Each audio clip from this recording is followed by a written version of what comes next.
Fading here in the second quarter. Not sure how aggressively, offensively they want to play this. I think we'll find out just how much they trust their guys in this situation if they decide to take a shot. Now a timeout taken. Perhaps a chance for one more quick play and then another timeout if they hurry. We'll see. 8 yards the tally on that first down run. Here's 2nd and 2. Now it's Tannehill.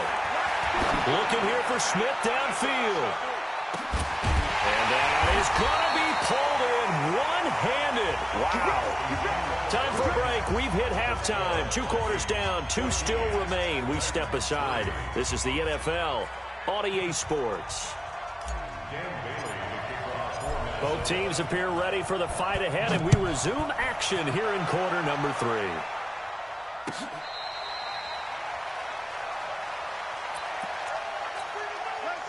Tennessee offense about set and ready to go. They have the ball here for the inaugural drive of the second half. Pretty big deficit, though. We'll see what adjustments were made in that locker room. And I never want to make something more important than it actually is, right? I don't want to create more hype than what is there. But this is a real, I'm doing it, though. This is a really important drive. And we often talk about teams scripting plays to start a game. A lot of them script to start the second half, too. And they're scripting something that they expect to get them into a double team, and it's intercepted. Picked up by Anthony Harris. First possession of the third quarter, an interception, so maybe a second-half tone setter. Indeed, and not the tone they wanted to set. That's the equivalent of running out the wrong door and running into your pool instead of running out onto the field. A real dud for that one. Has that happened to you before? No, but I've heard stories about teams actually doing that back in the good old days. 13 yards as the Vikings pick up the first down. From the 32 now, here's 1st and 10. They run. Cook takes this one across the 35 to the 36, a gain of about 4. Third quarter and you've got the lead. You're not ready to go into that 4-minute offense to close the game out, but a running game can really benefit your team right now. I don't think you got it, son. Hey, Ringo, 48. And that's going to be incomplete. A lot of contact, no call, and it's 3rd down. We've seen good cover skills on display throughout this game, really from both teams. And there's another nice example there of them making it difficult to complete a pass. On 3rd down, Cousins. And he's got Kyle Rudolph. And he'll be taken down, but not before he works it past the 50. Partner, it's a lot of fun watching the NFL now, isn't it? Because when the big fella runs routes, it used to be when we were kids, he'd run about 3 different routes, and that was it. Now he can run anything and catch the balls we just saw there. Tackle made by Kenny Vaccaro. And third quarter here, you've got the lead. This is where that strong run game can really benefit you. Stayed in bounds there, kept the clock going. I like all the points you just made there. And if you throw the... Oh, a ball batted in the air, and now it's intercepted. Picked off by the USC man, Adoree Jackson. And they have the football and will set up shop at the 33-yard line. Well, Charles, while we have a second, you know, we talked about the NFC playoff picture, but I wanted to get your thoughts on a hot topic right now in NFL circles. That's awarding a home game to every division winner, regardless of record. It's happened twice in this decade that we've seen a 7-9 team in Seattle get a home game and a 7-8-1 Carolina team get one. Where do you stand on this? Because there's a scenario where you could have a 13-win team from the NFC West traveling to face an 8-win team from the NFC East. I know I'm a dinosaur on this one. Absolutely. I love the division champ getting a home game. I don't care what the record is, and I know it sounds wrong, and we're in this society now where everything has to be fair and right. And we would like that, and I would like that too for most big topics. But in sports, it's actually kind of cool when these things happen. Remember, Seattle at 7-9 hosted the defending Super Bowl champs New Orleans and beat them. That big Marshawn Lynch run that we'll remember forever. Carolina 7-8-1, they actually lost at home in their playoff game. So you don't know how it's going to turn. I like division champs winning it and getting a home game, even when the records are kind of messed up. I'm with you. You're making me smile. How about that? You and I sitting at the home, two old dudes going, that's the way it ought to be. Again, Tannehill. He's got Lewis. And he can only get this to the 42-yard line, and that is not near enough. I guess they figure they got to start taking some chances. Here's a big one in this third quarter as he'll go for it on fourth down. Bravo! Get it.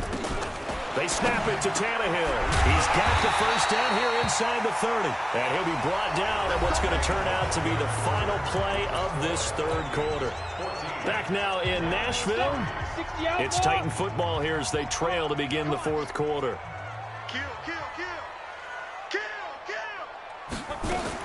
Tannehill on first down.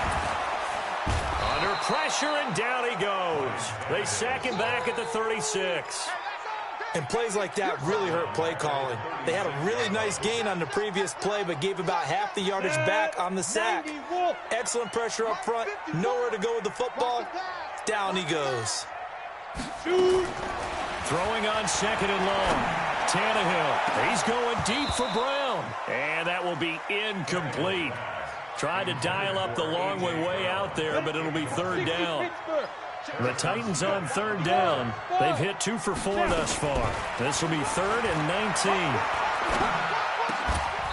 Now a third down throw, but it misses the target. Incomplete. You hear the calls for a penalty, but I just don't think so. I think in this situation, the defender was making sure his guy couldn't hold on to the football. So I don't see anything that warranted a flag. No, I'm with you. There was contact, but I'm happy they kept that flag in the back pocket. High 7. Check right 54. Right, go. Here we go on fourth. Tannehill. He's going to let this go. Back of the end zone. And no, it's incomplete. The Titans try it, but ultimately they fail on fourth down. And the Vikings defense is going to get the football back.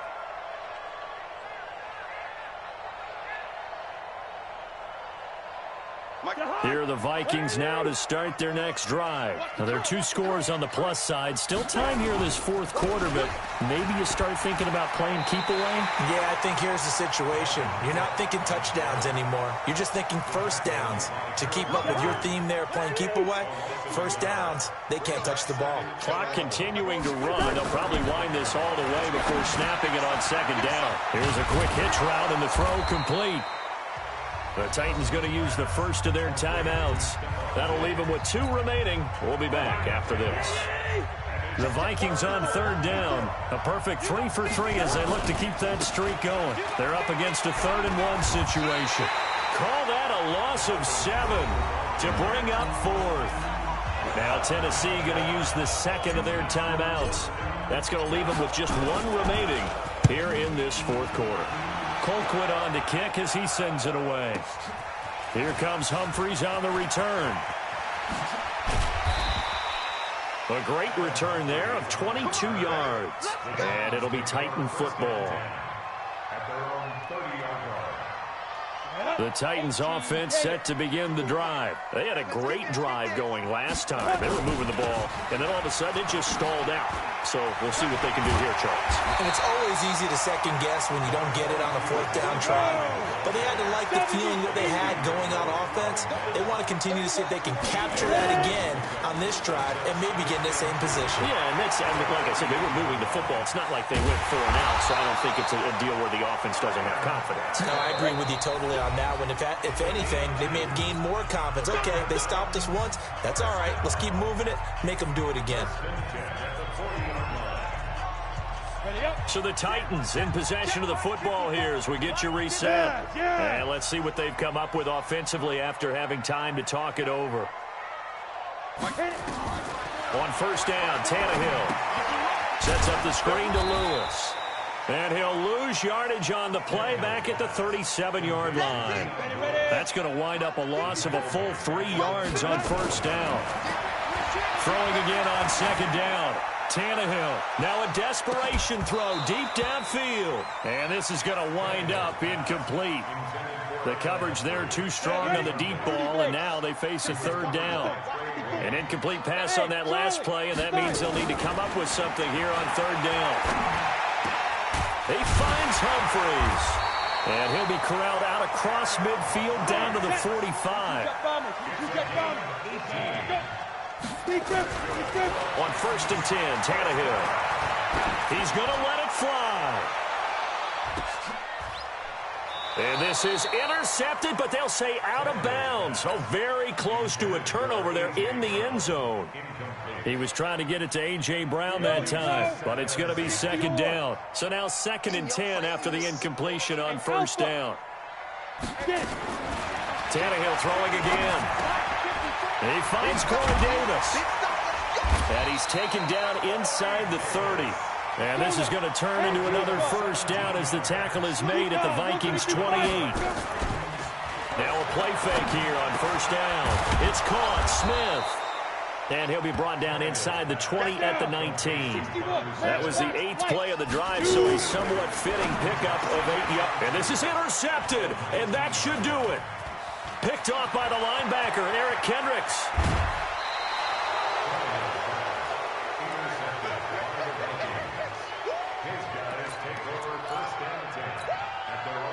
Here are the Vikings now to start their next drive. And this one all over but the shouting, you might say. Now, there's one timeout remaining defensively, but probably no real need to use it here. Yeah, the only time they would use it, strictly for pride. And I think this defense knew what was coming as he is smothered behind the line. So the final seconds have ticked away in this Minnesota victory. And it was a bit of a strange game. They were held scoreless through the entire second half, but their first half output, that's enough to carry them to victory. And that's an odd game to watch, isn't it? Because when we saw the output in the first half, you think to yourself, okay, they've got something working here. They know what they're doing. They'll continue that along.